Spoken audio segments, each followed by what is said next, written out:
Mula sa Kapatagan, kailangan mong bumiyahe ng halos 3 oras bago ka makarating sa bulubunduking lugar na ito ng Sitio Acoje, Santa Cruz, Zambales. Isa ang komunidad ng Sitio Acoje sa Masinloc, Zambales na kilala sa kanilang simpleng pamumuhay.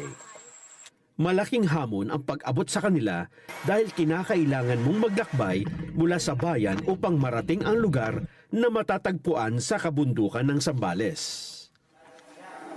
Kaya naman, nagsagawa ang Iglesia ni Cristo ng paglingap sa pamamagitan ng Felix Y. Manalo Foundation Incorporated sa kanilang bayan. Bukod sa care packages, mayroon ding medical mission, libreng gamot at check-up para sa kanilang mga mata. Ang lingap sa mamamayan ay ginagawa po ng Iglesia ni Cristo bilang pagtupad po natin sa utos ng Diyos na pag-ibig sa kapwa, pagtulong sa mga nangangailangan. Ang totoo po, ito ay matagal nang ginagawa ng Iglesia ni Cristo sa pangunguna po ng ating tagapamahalang pangkalahatan, ng kapatid na Eduardo V. Manalo.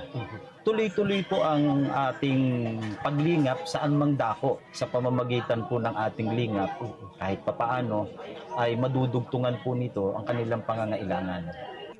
Kagalakan din ang naramdaman ng mga volunteer na tumulong para sa ihipagtatagumpay ng aktibidad. Kwento ng kabayanihan at malasakit ang nagsilbing paalala na sa kabila ng mga pagsubok, laging may pag-asa at pagmamahal na magmumula sa kapwa. Malaking tulong po sa kanila na magkaroon po tayo ng ganitong medical mission dahil nailalapit po natin sa kanila itong mga ganitong gampanin. Kami po ay nagpapasalamat sa ating pong tagapamahalang pangkalatan dahil mayroon po tayong ganitong mga programa. Para sa mga taga-Sitio Acoje, isang malaking biyaya ang lingap na isinagawa sa kanilang lugar. Dahil sa layo nila sa kabayanan, bihira silang makakita ng doktor. Ngayon, may pag-asa na silang gumaling at magkaroon ng mas maayos na kalusugan.